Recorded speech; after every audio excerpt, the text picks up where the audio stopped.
everyone, I'm Rachel Poley with Ari Meglin, and we're your hosts for the Merry Writer podcast. We're on episode 128, and this week's question is, how do you talk about your writing to other people?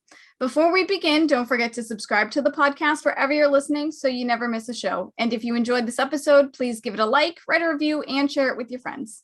And now, please, can you help us welcome author Chris Tullbane? Thank you so much for joining us. It is so great to have you on the podcast. Thank you for having me. This is going to be a very interesting topic of discussion, I think. Oh, we do hope so. Okay, would you like to tell us a little bit about your writing background, such as how long you've been writing, when you started, things like that? Absolutely. So I started writing when I was 6, which I feel is kind of the cliche writer response, but it is true, I promise. But most of my life, I focused on poetry.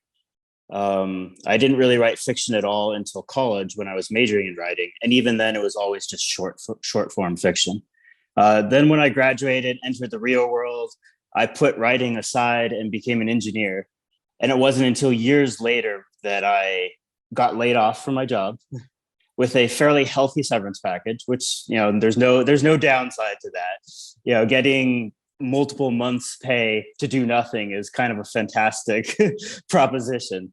But I hiked all over San Diego. I just kicked back and relaxed and enjoyed myself for a while. And then I got bored and I decided, you know what, why don't I write a book? And so I sat down at my computer one day with no planning. I literally only knew the name of my main character and the genre it was going to be. And I just started writing. 2 months later, I'd completed the first draft of that book. And a month after that, I had drafted the sequel. I then went back to work. I know, very, very rapid pace, but I went back to work after that and I kept writing. The pace slowed down dramatically. It's a lot harder to make that sort of progress when you're working 50 to 60 hours a week. But I think the quality also improved as I got more experienced at it. And so I've been writing ever since. I retired from my job about 3 years ago now, and I've been writing full time ever since. Holy crap. How old are you? So you're immediately my favorite person ever. I'm 40. I will turn 46 this year. I feel so called out because when I got laid off and got the severance package, I just panicked for most of the time, did no writing. I'm 41 and wow, yeah, I don't think I like this guest anymore. No. Well, wow. you don't have to like him. I'm gonna say congratulations, Chris, because I honestly, when you said that you got laid off from your job, I thought you were gonna go ahead and be like, so I decided to be creative and write my book, and I just churned out those words. And no, like you said that you went exploring and stuff, and you traveled. Like, man, you've really done stuff with your life. Good for you. Well, thank you. That's very kind of you. It was I'd spent 13 years at that company working, and it was engineering jobs, software engineering it was. And they're very long hours, and especially in crunch time, you tend to be working, some part of your weekend also. And so you don't really get to experience where you're living. And so having this free time and this paid free time really, to me, was an opportunity that I want to take advantage of. But there's only so many trails you can hike and so much you can do, especially when it's just you and one of your friends that got laid off. And so eventually you want to start doing something creative. And that's kind of where I started with the books. That's amazing. I'm really happy for you that you did eventually find your way back to writing. Thank you. It was, I'm glad I did. Like I said, it kind of changed my life and my career path and where I ended up. I am still just agog at the idea that you had a title and a genre and a character name. And then in the smallest amount of time, you just all that creativity must have just been building up. And as soon as you sat down, it's like, okay, here it is, all of it, all at once for all those years and just come out. That is incredible. I am Now I will say so that jealous. first draft was terrible. It was not like I was producing, beautifully polished prose by any means. I'm not sure I write polished prose as it is, 7 years later at this point. But yeah, it was very much by far the most creative flow I've ever had for writing, where I just pantsed the entire thing. And I just kind of went wherever the plot took me and wherever the characters were, and where I ended up was where I ended up. And it was a really fun process. I don't think I could do that for all of my books, but for the first one, it was a lot of fun. You got through it and you did it. So that's all we can ask for, right? True, very true. And you enjoyed it enough to keep going. So yes, that's good too. So with all of that said, I think that's like an amazing start to your writing journey. But I think one thing that all writers have in common is that we have trouble talking about our writing, especially if we have other full-time jobs, or sometimes we don't always have the support system that, we hope to have. So for writers, I think it's hard for us to actually talk about our writing and explain what we do and explain, what our books are about and stuff like that. So my first question to you is, why do you think so many writers struggle to talk about their own writing with other people? So I think part of it is just, and this will be generalizations because obviously no answer applies to everyone, but I think part of it is that a lot of writers are introverts. That's kind of a starting point. Is, a lot of us don't want to talk to people. We don't want to put ourselves out there. But that another part of it is that really writing tends to be, in some ways, a very personal and private thing. We put a lot of ourselves into what we're writing. And so to talk about our writing is not just to expose it to criticism or feedback or even apathy, but it's kind of exposing ourselves as well. What are people going to think? Are they going to be bored? Do they even really want to hear about this? I'm just a nobody. You have the whole imposter syndrome. Like, what do I have to say that's so interesting or important that someone's going to really care to hear about it? And even if they do care to hear about it, are they going to think my ideas are dumb? Are they going to have their own ideas for how I should change everything and they want to be like in control of it? I think there's a lot of self-confidence and a lot of self-esteem issues kind of tied into the idea of making yourself vulnerable in that way. You just described me to a T. Because I agree with everything you said. Like, I think most writers are introverts. I'm an introvert. We all get imposter syndrome like all the time. I've always had such trouble talking about my own writing. When it comes to promoting other people's books, I'm all for it. I'm ready to put those other writers on their pedestal and give them the spotlight that they need. But when it comes to my own writing, I'm like, you're my baby. You're not going out into the big, bad, mean old world. You're just going to stay right at home with me. And that's it. Yeah, absolutely. I've written 7 books and 3 novelettes, and literally every day that I sit down to write, I feel like this is the day that I'm going to expose myself as someone with no talent, that basically that, I will have lost any ability to write at all. And kind of, so you always feel like you're on that edge, and introducing that work to someone else, there's always that fear, I think, involved in it. Yeah, I agree. And I think one of the things I find is because I like to write series, it's never a standalone, it's always multiple. And I usually know several of the stories. I would hate to put out book 1 and have all these others like building up ready. And then someone goes, oh no, it's awful. And this doesn't work. And it's like, do you have any idea how much stuff I would have to change with the plotting and the outline and some of the stuff I've written if you don't like book 1? Yes, absolutely. Oh no, I just and also it's like, they say you should use your elevator pitch. I don't know how people do it, because in my eyes, I'll either tell them everything with spoilers, or it'll be, well, it's a fantasy. And that's about all you get. There's no in between. I don't know how writers manage the in between. It's either everything, I'll give you the whole thing, ending included, or barely the title, and that's it.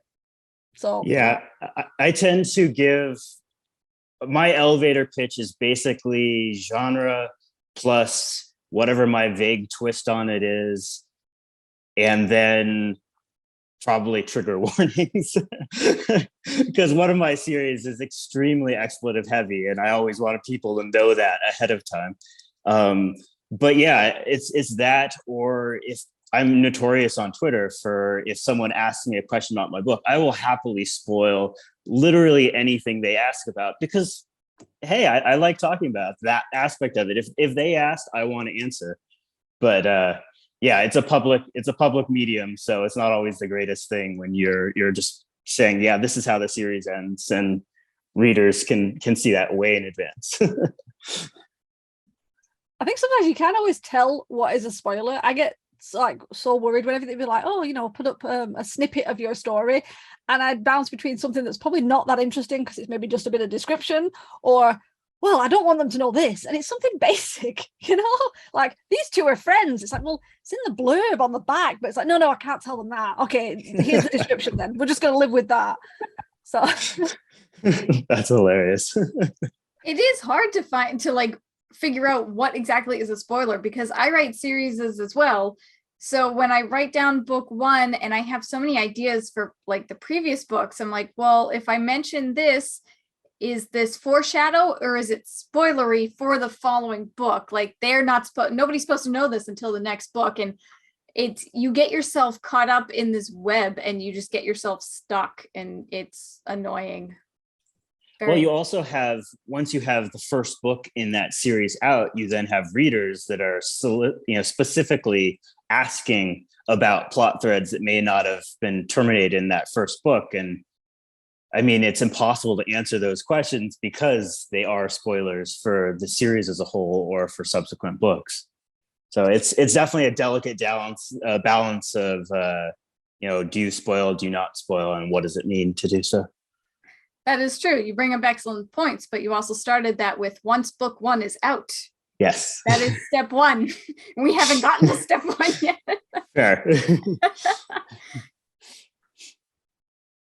I have to admit, one of the things always annoyed me is if I went onto an author's website, which I love doing. I know a lot of people don't do it anymore, but I love going onto author websites, and say they had a series and the third book was out. That was the one that was usually right forward, first page you saw, and then it'd be like, after the death of blah blah. Like, I haven't even read book 1 and now I know somebody's dying, and it would annoy me. But obviously I understand you are supposed to, your most authors, when they do that, they're sort of showing to their current readers, like, to get them to read the next book, not some random person who's on their website looking at the wrong one.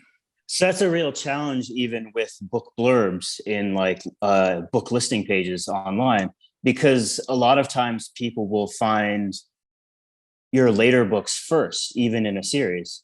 And so you can't, I mean, people do, but you shouldn't be spoiling it in the blurbs, and you shouldn't be spoiling it online. So you have to write things like after the events of this other book, and then just, the people that know, and the people that don't, aren't spoiled.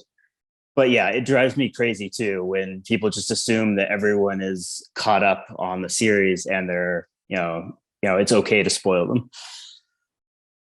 That's actually really cool. I never thought of how you would do it, and the way you just said it is going in, because that is perfect. That's sort of like, after the events, blah, blah, blah. Okay, that's really good. I'm going to remember that.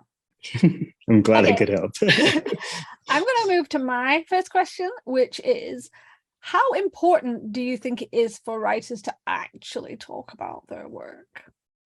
It is so important. Unfortunately, I'm sorry. It is really, really important. And it's important, I think, on a couple of levels. The first one really is, if you can't see me because I'm talking with my hands, it's important on a couple of levels. The first is in the writing process, which is really everything for me before publishing. So I'm including editing, I'm including alpha and beta feedback. To me, if you can talk about your work, you're able to solicit feedback, but you're also able to get other people's perspectives on your characters, on your plot. Sometimes they can see issues that you don't see. Sometimes they see successes that you don't see. But you basically have a dialogue going with those people. And I think it ends up creating a more multidimensional, a more layered book. Even if you're just I talk to my wife pretty much every day about what I wrote that day. And this is pre alpha stuff. This is largely garbage, but I'm talking to her about it. And it's an opportunity for me to be bouncing ideas off of her and to get her perspective, which is helpful. One, because it's a woman's perspective, I'm not a guy, and it's good to integrate that anyways, but also just in general, it's helpful to be able to talk through things and figure out where I'm going, figure out what I want to do, and kind of her input helps me make those decisions. And then if you expand that to a larger audience, you get more of that. And then the other side of things is really actually releasing a book. Most of us are indie authors. And frankly, even the smaller traditionally published authors don't have marketing teams, don't have marketing budgets. So it's incumbent upon us to actually spread the word about our books. I think everyone really has this dream, this fantasy that they can release their book online and it will just explode organically. And, soon they'll be getting a TV series offer and there'll be a parade and probably a pony. But there are thousands of books released every single day. And if you want your book release to be successful, you have to have some sort of audience already built for it. And the way you build that is by talking about your work ahead of time, talking about not just your work, but talking about yourself, being kind of creating a community of people that are interested in what you have to say, that are invested in your work, your characters, maybe even the plot. And therefore, once the book releases, might be interested enough to buy it and read it. So I think talking about your work is important in actually having a good finished product, but it's also important in having that good finished product sell. I like how you broke it down into two, because the first thing I thought when I thought about talking about your work is, like you said, the second one, where you're building interest before it releases so that people are like, take my money, I want your book. But yeah, you're totally right, because I talked to my partner about my book and he always sees things differently, because as you said, it's good to get that kind of opposite perspective. And he will see things and I'll be like, oh, I didn't realize that. Or he'll see a character that I was like, oh, it's just a side character, and he'll be like, oh, it's really good. So then that side character gets bumped up to being more of a major character. So yeah, I never really thought that even those things, even talking to some form of friend or family or someone supportive, just in a brainstorming way before you even touch the beta readers, is important. When you're talking to people to build interest in your story, it is important. And I think even though we're in 2022 and it's been years since things became more obvious online, I am still shocked so many writers don't realize that if they got a traditionally published book out, they have to market a lot. I don't Absolutely get it that there are still people who have access to social media and blogs and vlogs and interviews with traditional publishing houses, where they honest to God think that these people are just going to give them a sack of money, but like, here's your marketing budget. And it's like, no, maybe if you're Stephen King. I can imagine he doesn't do as many of his own tweets, or he's sorting his own book aesthetics for Instagram. I'm assuming they can do a lot of that stuff, or his team. But yeah, some random person who's just starting out, no, they're not going to do that. And I think it's still ends up being that people think, well, I'll just put the book out and then I'll talk about it. And you've missed this massive time to be getting people interested before it goes out. So it still shocks me. Absolutely. And if you're talking about online stores, I mean, Amazon being a big one, of course, they have algorithms that essentially promote a book for a set period of time after release. So the algorithms are more friendly to books on release. So in the first 30 days, and then it tails off, and then it's the next 60 days, and then it tails off again. And so you have to take advantage of that window to get as many sales and as many reviews and as much feedback as possible. So that's why you need to build your audience before launch, because that's where it kind of snowballs in the algorithm, which is really sad that we live our life now, like depending on what some random computer algorithm decides or thinks is important, but you have to work with what you have.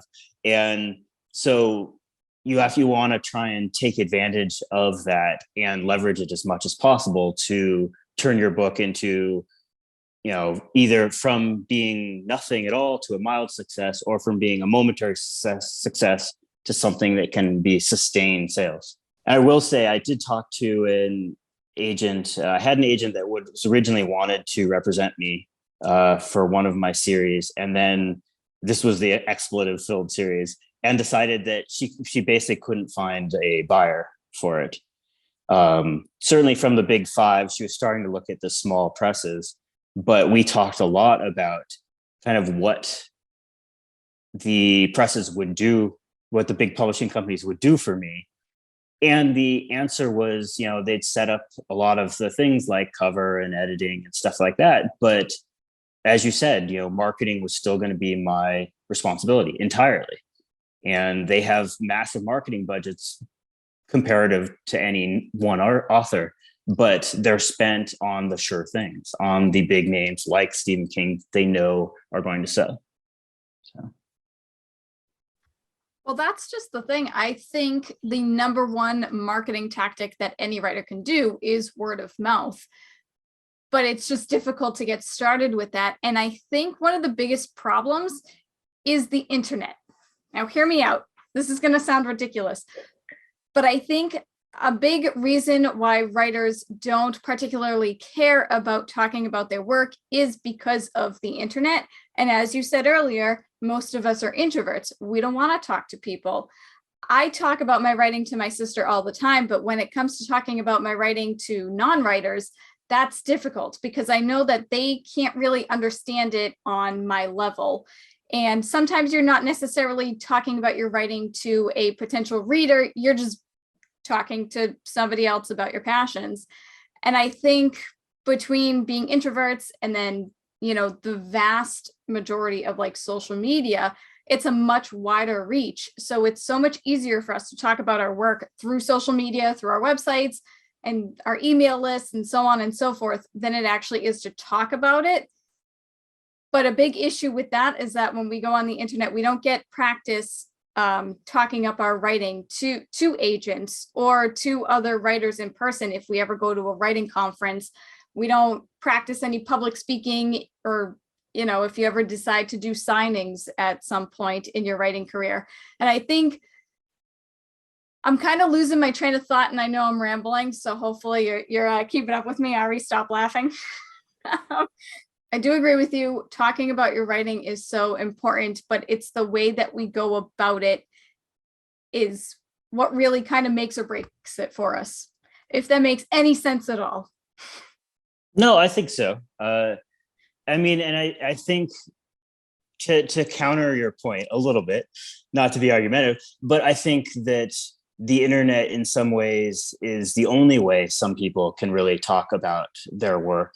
And so it does provide an outlet in that respect. And it certainly gives a broader reach in terms of generating an audience, in terms of the building up interest before release.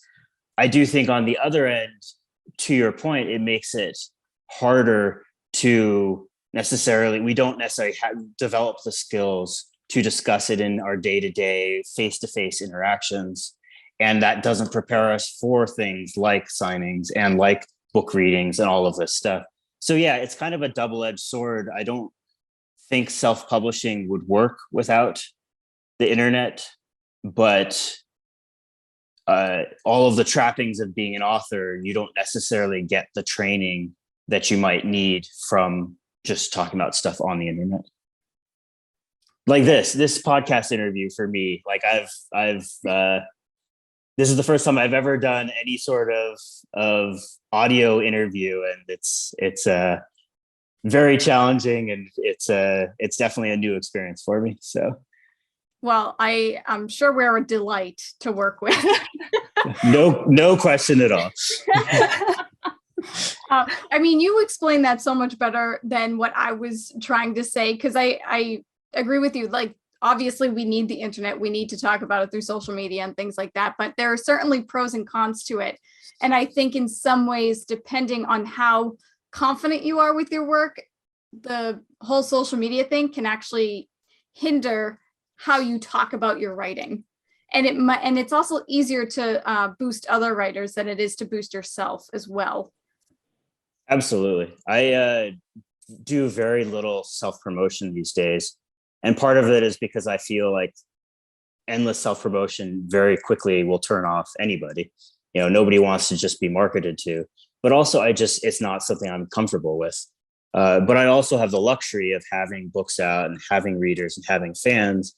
And so I talk about my work really in response to their communication, their questions. They mention me online. I respond to that. And so I'm much more comfortable that way rather than just having to be like, hey guys, I know none of you know who I am, but here's what I'm working on. Here are my characters, and this is why you should care. That was very hard when I was first writing. Yeah, I mean, we've all been there. It is hard, and it's great that you do have readers so that they do talk about your book. When you have readers and they're talking about your book and they're hyping it up, then it gives you credibility, so you can take a step back and you can't just let them do all the work. So I mean, once you start talking about your work, it does get to a point where you don't need to talk about it as much because you've already got the ball rolling and things can just do it itself. Absolutely. Yeah. And credibility is a good word. And I think it's something that we all seek, and we all feel like, especially before that first book is released, there is that feeling of, am I just another person talking about writing on the internet? Are people going to realize I'm actually serious about this? I'm actually doing stuff. I'm actually going to have something that people can read someday. Because, there are a lot of people that love to talk about it, and then they never actually get a book together. And it's sad, because I think, their ideas are great. And I think everyone has something of value and something that should be heard. But it's kind of a second big step to actually talk about your work and then put it out for just the general common masses to actually experience. And so, there is kind of a feeling of you get a little bit of credibility once other people know what you're talking about because they've read it. And sometimes that's not even releasing your book. Sometimes that's just having critique partners or people that have read, earlier versions of it. Sometimes that's enough that those people will bring it up, and then you can feel like it's a dialogue rather than just monologuing at the screen. I think something that always caught me was, since self-publishing became a bigger thing, because obviously it's been around for ages, but obviously it's gaining more traction, there's a lot more writers out there now. Now, obviously, you got a lot more hobby writers, but there are a lot more people who want to be published, whether they want to write and think about what they're doing and then market, or whether it's just like, done a book, out, there's another without, there's no editing, no beta reading, no marketing of any sort. They just sort of put it out there. But you're talking, there's so many more writers out there now, and that means there's so many more people pushing their books and doing the spamming. We've all had those DMs going, hi, thanks for following me, and then a huge chunk of links, buy my book and blah. You think, well, I'm not going to follow you anymore, unfollow. And I think one of the things I found was, you got the writing community, and yes, I appreciate writers are readers, but as a writer, you really need readers. And yet we all seem to gravitate in the writing community, not the reading community. And while writers will read books, you really want the writers, you really want the readers, the ones who literally are devouring books, and that's all they want to talk about. And their Instagram is full of books they've read and things they like. And yet it's almost hard to find them sometimes. And everyone can kind of stay in the same circles, hoping that each other will read each other's books, rather than trying to find where the elusive readers that are your people are hanging out. And I think that can get a bit messy because people are like, oh, I'm throwing my book out. It's like, yeah, but you're doing it to people who are also talking about their book. So it almost becomes like a little echo chamber of everyone going, hey, have you bought my book? I've bought my book. I've bought my book. Have you bought my book? Well, I've bought my book. Oh. And it's just this round and round where everyone's just buying each other's books, which is good. Not saying that's not a bad thing. It's good that we're all supporting each other.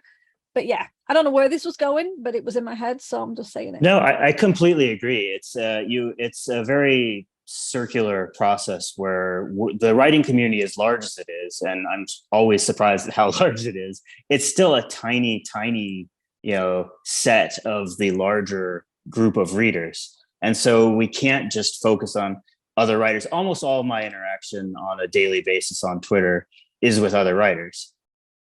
Now, most of them, we're not even talking about writing. We're just it's literally just social interaction. I work at home. This is how I interact with people these days. So it's mostly just random threads and, Paul Rudd memes and whatever else you want to do. It's ridiculousness, but it is hard to talk about your work and make sure that you're talking to more than just those other authors. Because like you said, they are all readers, but a lot of times they're also busy.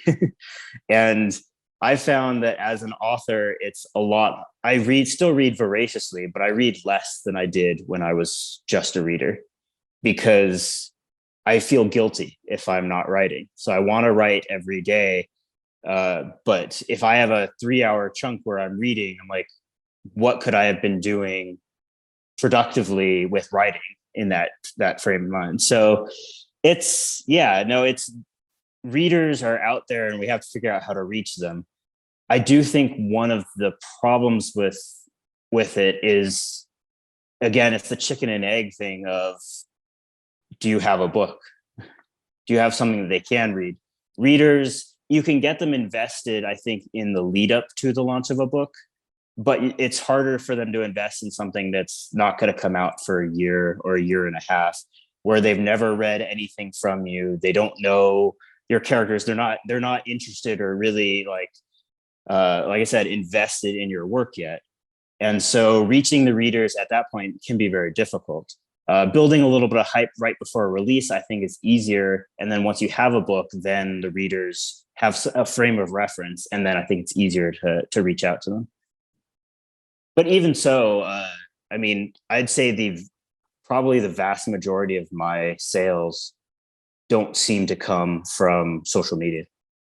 They come like I think Rachel said, through word of mouth. It's, people read it, they like it, they talk to other people about it. Now they might be talking about it on, DMs or in Reddit or something that I'm not following at the time. And that's how they're spreading the word, but it's not from me specifically on social media. Ari and I were actually having this conversation the other day about how we do focus so much on the writing community and not so much on the reading community. And I never really thought about it that way, about how when you're talking about your writing and you're sharing your writing journey online and things like that, and you're saying, oh, hey, I finished the first draft. I finished the first round of edits. Don't worry, guys. The book will be released in 2026. No one's going to remember that. I mean, especially if you fall off the face of the earth for a little while and like short bursts at a time. Me. So that's a good point. I mean, sometimes you can talk about your writing and it's whether it comes naturally to you or not, you can talk about it, but sometimes it kind of tapers off. And I'm just going to go ahead and segue this into my next question, which we've kind of sort of already talked about anyway, but I'll ask anyway. What obstacles did you have to overcome in order to talk about your writing more often? So I've talked about this a little bit online. I have fairly severe anxiety about mainly about new experiences and unknown anything. So I try and plan out for every eventuality so that I know how to respond and know how to react, to try and feel like, I guess, that I'm in some sort of control of the situation, to try and lessen the anxiety. But things like even, scheduled appointments or phone calls or, podcast interviews will keep me up all night as my brain just kind of spins and looks at anything that could possibly go wrong, and how I should respond and how I should react and all of that stuff. And that makes talking about my work, which is basically engaging in conversations that I can't control in any way whatsoever, very much a challenge. However, I'm also very fortunate. Like I've said, I'm married, and my wife is just an incredible woman. I call her my angel wife online, and there's a reason for that. But so she's always been supportive of me just on a day-to-day basis. But she was so enthusiastic about my initial chapters of that terrible first draft, and even of the completed first draft, that it gave me a little bit of confidence to kind of tentatively sound out my close friends and let them know what I'd been spending my, spare time on and what I was doing, and see if it was something that they were at all even interested, fully expecting that none of them would be interested whatsoever. But some of them were, and the ones that were ended up liking enough of that draft that they were now asking questions, and they were wanting to know when the next book was coming, and they were, talking about characters kind of unprompted. So again, it wasn't me talking about it, it was them doing so, and that made it a lot easier. And I kind of ran into a similar thing with releasing the book. Suddenly, like I said, I had readers, I had fans, I had people sending me emails. I had one person sent me art, which is the coolest thing ever. And I had posts, I had people were discussing the books of their own accord. And it suddenly felt like it was more of a conversation than just me giving a speech and telling everyone why they should care. And that made all the difference in the world to me. I'm happy to talk about stuff because it doesn't feel like I'm necessarily putting myself out there and making myself vulnerable. That already happened. Now it's just, the people that have come to me to talk about it liked it or saw something of interest enough in it to want to talk to me.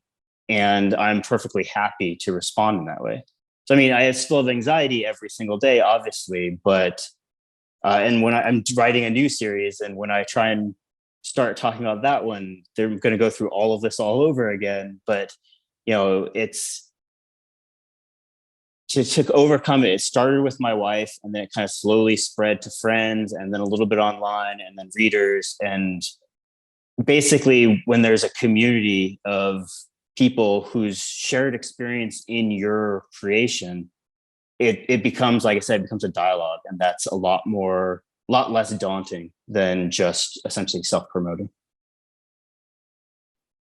That's such a sweet chain reaction. And I love that it just started with your wife and it just kind of snowballed from there. And you just needed that one person to give you that little bit of confidence, and you were able to run with it.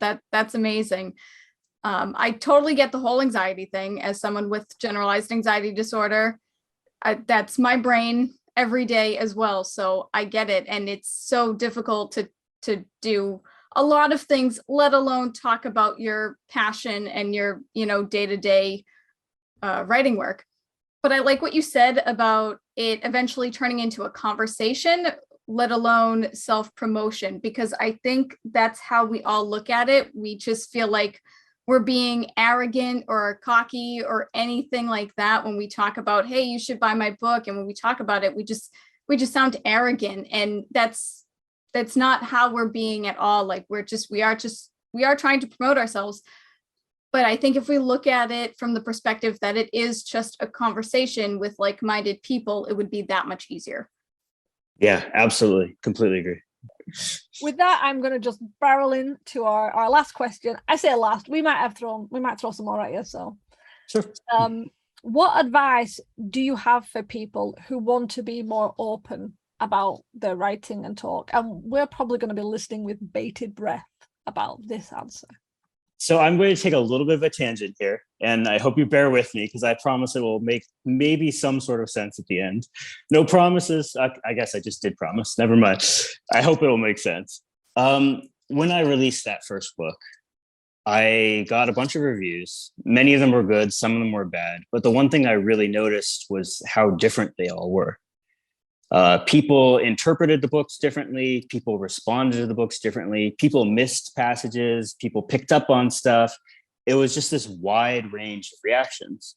We all hear and read that art is obviously experienced differently through everyone because it's filtered through their experiences and their perspectives. But I'd never been on the other side of that before. And it was a little bit frustrating, a little hard to adjust to, because obviously you write one thing and you have something set in your mind that you're thinking, and you expect that's how it's going to come across. But that's not the case. Literally, there will be as many reactions or as many varied responses as there are readers. But on the other hand, it was actually kind of a positive, because, and it took me a while, but I realized that I'm not in control of how readers respond. And I'm also not really responsible for how they respond. I'm only responsible for my work, for what I say, for what I do. And I can't write the perfect book that everyone's going to have the same response to or everyone's going to get. I should just focus on myself and focus on what I want to write and focus on doing the best job that I can, and whatever happens, happens. I think that's a lesson, and this is where it comes back to the actual question. I think that's a lesson that really can be applied to a lot of things in life, but including talking about our work, particularly on social media. There is a real there's a real drive to want to craft posts or vlogs or tweets that everyone is going to love, that everyone's going to respond positively to, that win over the world in 240 characters. And that's just not how things work. The nicest, greatest tweet in the world is still going to have people that it's a bad day for them, they're going through something, they're going to react negatively to it, and there's nothing you can do about that. So instead of trying to focus on presenting your work or yourself in a way that wins everybody over, my advice is to be authentic. Be open, share what you're going through, share what your problems are, what your successes are, what you hope to achieve, what you've given up on achieving, all of this stuff. Some people are not going to like that. Some people are not going to like you. They're not going to like what you have to say. But to be honest, people that don't like you or what you have to say probably aren't going to like what you write either. The people that do recognize authenticity and do like you, do like what you're saying, are going to be more interested. They're going to be more invested, and they're going to probably want to be more a part of whatever comes next, whether that is as a critique partner or as a beta reader, or just as someone that wants you to release the book so they can read it and comment on it. So I guess that's my advice. Just be authentic, be open, be collaborative, because it's not all about you. But remember, you don't have a responsibility for how other people react. That is a really, really good point. As you said, because I've read books that people have raved about, and I'm just like, this is drivel. How are you raving about it? And obviously it's because how I've read it is different to how they have. I'm going to step out on a limb. I'm going to use movies so I don't offend any writers, because that's the I didn't care for Avatar. I thought it was tripe. And yet it was like this massive, oh my God, it's like, was it really? And I don't think so. But then it obviously wasn't for me. And I think that's the issue. There's still this sort of sense that people don't like it. And it's like, yeah, but not everyone is going to like it. They're not your readers if they don't like it. Hopefully somebody likes it, and then you've got readers. But there is this sense of it's not for everybody. That's why you can go on some of the best loved novels and there'll be 1-star reviews. Oh, absolutely. Yeah, definitely. So yeah, it's good to I can imagine that must have been difficult to accept, to be able to say, yeah, these people missed bits, or they've misinterpreted how I wanted to create it or whatever, and I don't have any control over how they do it, so I'm going to step back. I can imagine that was very hard to do. It is. And I think writers get themselves into trouble. You always hear the advice, don't respond to reviews. And that's why, right? Because someone's take is perfectly valid because that's their take and their perspective. And arguing with them is just going to make you look worse. It's not going to change their mind in any way. So you just have to let the different takes. And again, I've had positive takes where people were really happy about a book. And I'm like, okay, well, that wasn't what I was going for at all, but I'm glad you liked it. So, I mean, it goes both ways. Like, it's not just, oh, only the negative people don't get it. It's sometimes negative people do get it and just don't like it. Sometimes positive people don't get it, but do like it. It's just this weird melange of perspectives and opinions, and you can't do anything about that. That's part of being an author. So I like what you said about just being authentic and stuff, because in the end, we are all human. And I think that's one of the things that readers really like about some of their favorite authors. They get to see a little bit about the writer as a person and not just as an author. I mean, when we read books, we tend to gravitate towards characters that we can relate to. And I think that's the same thing with authors as well. We tend to like following authors on social media and their websites and seeing what they're up to if we can relate to them in some way. So yeah, I think that's excellent advice, and you very well said. And I think it's something that social media has really, it's an interesting thing because social media has given us that opportunity to do so. But social media also has in some ways introduced the whole concept of faking your life, basically, for public consumption, right? Pretending everything's okay, pretending, all of this stuff. And so I think that actually ends up making being authentic and being open even more important, because people aren't dumb. People are wise now to the idea that someone, if someone is spraying nothing but positivity and sunshine across their social media feed, then they're probably not, giving you the full picture. And so a little bit of vulnerability, a little bit of openness really lets them see that you're a person too. And I think there's a human connection there that is important. Human connection, that is perfect. Because social media is so curated. It's all like, look how beautiful my home is and all the holidays I go on and my kids are perfect. It's like, no, they're not. Those kids are going on the wall and refusing to eat veggies, and it can get frustrating looking at this stuff, because it either creates jealousy or people feel very insecure because they're like, well, wow, God, these people are doing so well and I'm not doing that well. And why am I on my own struggling all the time and nobody else is? And even though some people do know, there's obviously the younger generations coming up, and sometimes it can kind of get past them that, those people are probably going through some big shit that nobody else is realizing because they're not putting it up. And it is really refreshing if you watch a YouTube video or you go on social media and it's something a bit more honest, like, here's me tidying my house and it looks a mess, rather than look at me tidying my already beautiful house as I move things around the table that's perfectly manicured and all this. It's like, that's nothing. You're just messing about now. So I can see the relatability of being more honest with people. And I think that, I don't know, it's like a character. You want to go the highs and lows with them. So yeah, absolutely. If you're not this perfect,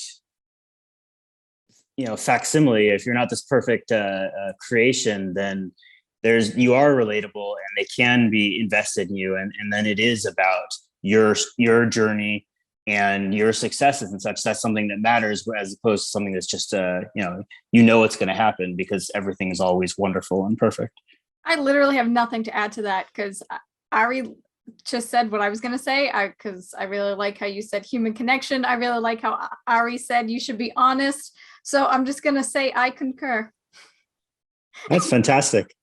And just like that, we've solved the internet. Yes, exactly. Yay. Look at us go. So with all of that said, Chris, thank you again so much for joining us on the podcast. It's really been great having you on the show and talking to you. It's been awesome. But before we wrap it up, do you want to share anything about yourself with our listeners?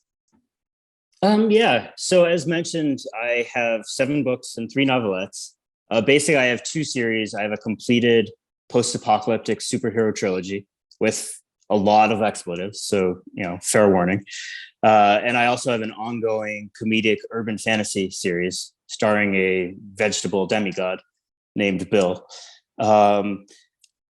which people seem to love. And I constantly get emails or tweets asking me why he's not as much in one book versus another. I'm available pretty much everywhere online. I have an author site where I post blog posts, post status updates, occasional thoughts on writing. And then I'm on, I think, every social media except TikTok. So you can look me up on any of them. I'm most active on Twitter. So please, anytime you feel like it, stop by and say hi. Fair warning, it's very silly. Every conversation ends up devolving into some sort of utter ridiculousness. And like I said earlier, Paul Rudd features way more than he probably should in adult conversation. But anyways, yeah, stop by, say hi, and thank you all for having me on this. Oh, that's awesome. I might have to return to Twitter just to see all those Paul Rudd memes. But all of Chris's links will be in the description below, so please go check them out. And thank you very much again for joining us on the podcast. But now we're going to turn it over to you guys. How do you talk about your writing? Do you find it hard to do, or are you a natural? We'd love to chat about it, so tell us your answers in the comments below. And if you want more of the Merry Writer podcast, then be sure to follow us on Podbean, YouTube, or wherever you're listening to your podcast. And for as little as $1 a month, you can join us on Patreon at patreon.com/the Merry Writer podcast for bonus content. It helps keep the show going, so we really appreciate the support. But in the meantime, you guys can tune in every Wednesday for a new episode of the Merry Writer podcast where we ask all the right questions. Thanks for listening. Bye. Bye. Bye. This podcast is brought to you by Felt Tip Pens. We love to color code. The music titled Inspired is by Kevin MacLeod, licensed under Creative Commons 4.0.